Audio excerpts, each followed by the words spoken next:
जी investor, कैसे हैं आप सब लोग। I hope everyone is doing great.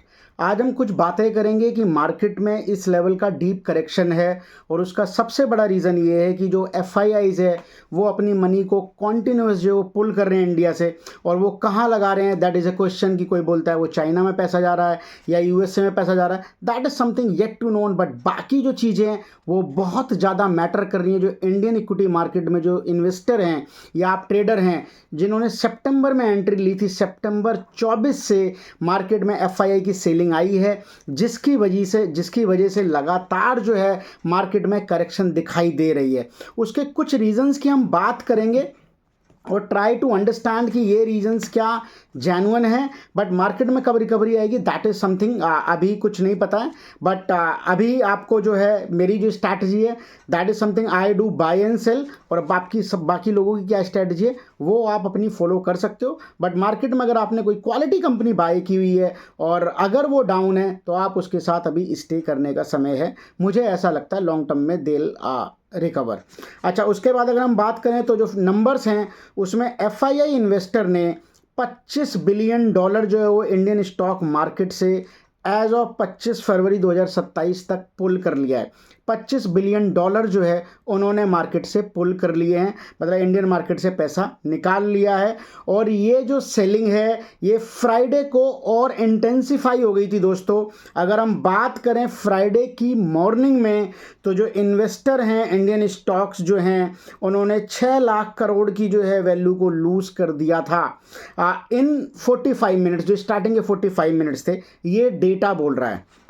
उसके बाद अगर मैं बात करूं तो इन्होंने जो है वो 29 साल का जो रिकॉर्ड की बात चल रही है वो 29 साल का रिकॉर्ड भी इसलिए टूट गया है कि जो 5 स्ट्रेट मंथ्स की जो डिक्लाइन है जो 1996 में आई थी पहले, उसको इन्होंने बीट कर दिया है इस बार। क्योंकि अगर आप देखेंगे तो सितंबर 24 से इनकी सेलिंग कंटिन्यू हुई है, उसके बाद अक्टूबर निकल गया, नवंबर निकल गया, दिसंबर निकल गया, जनवरी निकल गया, और ऑलमोस्ट आप ये कह सकते हो कि फरवरी भी एंड ही, ऑलमोस्ट क्या फरवरी एंड हो चुका है और वी आर मतलब इन मार्च।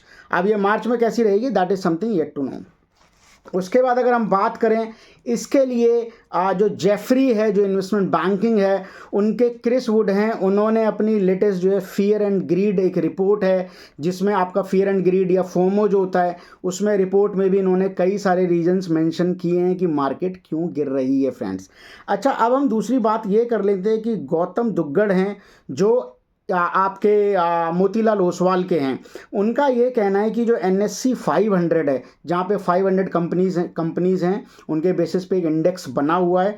अगर उसकी मार्केट कैप की बात करें, मार्केट कैप क्या होती है, जैसे एक कंपनी का शेयर का प्राइस 10 रुपये का है और उसके 1 लाख शेयर हैं आउटस्टैंडिंग, तो उसकी 10 लाख रुपए की जो है वो मार्केट कैप हो गई। तो ऐसे जो NSE 500 में जितनी भी कंपनीज हैं उनको मिलाया जाए तो अगर उनकी जो मार्केट कैप जो भी है वो आज वो उस लेवल पे खड़ी हुई है जो वो 1 साल पहले, एग्जैक्ट 1 साल पहले हुआ करती थी। तो इट मीन्स आप ये बोलें कि रिटर्न जो होगा अगर मार्केट कैप जो है वो कहीं ना कहीं उसी लेवल पे आके खड़ी हो गई है, तो वो जितनी भी बड़ी थी वो वहीं आ गई है। ये एक और बहुत बड़ा रीज़न है जिसकी वजह से मार्केट में ये करेक्शन दिखाई दे रहा है। उसके बाद अगर ये बात करें डेटा की तो उनका ये कहना है कि जो ओवरसीज़ मार्केट है वो इंडियन इक्विटीज़ में 16% होल्ड करती है। मतलब जो बाहर के लोग हैं वो इंडियन मार्केट में, टोटल इंडियन मार्केट का जो साइज़ है उसमें से 16% की जो होल्डिंग है वो ओवरसीज़ की है। और अगर हम बात करें तो कॉरपोरेट अर्निंग्स में जो है एक डिक्लाइन आया है, और उसके बाद जो बॉन्ड यील्ड है अभी अगर हम बात करें तो रुपी भी जो है वो डेप्रिशिएट हो रहा है कॉन्टिन्यूसली, जिसकी वजह से आया। और कॉर्पोरेट अर्निंग्स आप देखोगे कंपनीज की तो उस लेवल की नहीं है, वो एस्टिमेट्स को बीट नहीं कर पाई। अगर हम देखेंगे जो अभी रिजल्ट आए थे आपका दिसंबर क्वार्टर के, उसके बाद अगर मैं बात करूं तो हाँ, उसके बाद अगर मैं बात करूं तो जो आपका बॉन्ड यील्ड है उसका 4% का रिटर्न है यूएसए में, और जो रुपी है वो 5% से डेप्रिशिएट हो चुका है। तो अगर हम रिस्क फ्री रेट की बात करें, ये कभी डिटेल में बाद में बात करेंगे कि रिस्क फ्री रेट क्या होता है डिटेलिंग में, बट रिस्क फ्री रेट वो होता है कि जिसमें किसी भी तरीके का रिस्क नहीं है, वो जो सेफ आपको मिलता है। जैसे जो बॉन्ड होते हैं जो ट्रेजरीज जो हैं, आपका ट्रेजरी बिल्स होते हैं, और आपका ये सब चीज़ें होती हैं, बॉन्ड यील्ड वगैरह है, डेट इंस्ट्रूमेंट्स होते हैं कुछ, उस पे जब गवर्नमेंट कुछ पे करती है आपको, तो that is a fix amount जो आपको मिलेगी। तो उसको जो आपका बोलते हैं वो रिस्क फ्री रेट होता है। तो 5% यहाँ डेप्रिशिएट हो रहा है, प्लस 4% की बॉन्ड डील, तो 9% का जो है वो रिस्क फ्री रेट हो जाता है। तो वो उनको मोटिवेट करता है कि वो यूएसए में ही पैसा इन्वेस्ट करें, और जिसकी वजह से उन्होंने $25 बिलियन जो वो निकाल भी लिया है। तो ये भी एक बहुत बड़ा रीज़न है उसको मार्केट को गिरने के लिए। उसके बाद रिसेंट इस डिक्लाइन के बाद भी जो डेटा शो हो रहा है, डेटा देखो बोलता है, और डेटा के बेसिस पे आपको जाना चाहिए। डेटा ये कहता है कि जो निफ्टी 50 इंडेक्स है, अगर हम फॉरवर्ड अर्निंग की बात कर लें आने वाले समय की, उसके बेसिस पे जो इसका वैल्यूएशन है, जो पी है, वो 19 टाइम्स पे ट्रेड कर रहा है। 19 टाइम्स मतलब जो कॉर्पोरेट अर्निंग्स है निफ्टी 50 इंडेक्स में, जिन भी कंपनीज की अर्निंग पर शेयर अगर ओवरऑल मिलाया जाए, तो 19 टाइम्स उनके जो प्राइसेस हैं उस पर ज़्यादा पे ट्रेड कर रहे हैं।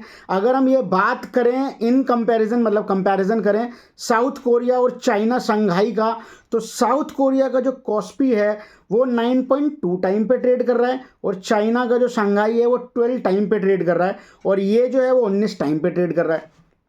तो अगर मैं बात करूं तो कॉस्पी जो साउथ कोरिया का है उससे ये 10 टाइम्स ज़्यादा है अभी भी, और ये जो चाइना का है नहीं 10 टाइम्स नहीं बोलूँगा, मतलब ये 9.2 है और ये 19 टाइम्स हैं।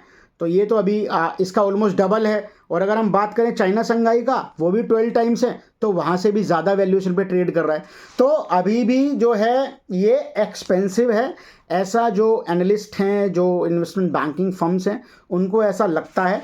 और इसके कंपैरिजन में अगर हम बात करें तो जो स्टॉक्स हैं वहाँ पे सबसे ज़्यादा गिरावट आ रही है वो स्मॉल कैप और मिड कैप के स्टॉक्स हैं दोस्तों। और इससे पहले मैंने एक रिसेंट शॉर्ट वीडियो बनाया जहाँ पे निफ्टी के भी ऐसे 8 स्टॉक हैं जो अपने 52 वीक के लो को टच कर चुके हैं। फ्रेंड्स, अगर आपको कंटेंट अच्छा लगता है तो चैनल को सब्सक्राइब करिए और इस कंटेंट को अपने दोस्तों में ज़्यादा ज़्यादा शेयर करिए, ताकि उनको डेटा की समझ में आए कि ऐसा क्यों हो रहा है, और ताकि हम भी मोटिवेट हो सकें और आपके लिए इस तरीके का डेटा ज़्यादा ज़्यादा लेके आएँ। Friends, thanks a lot.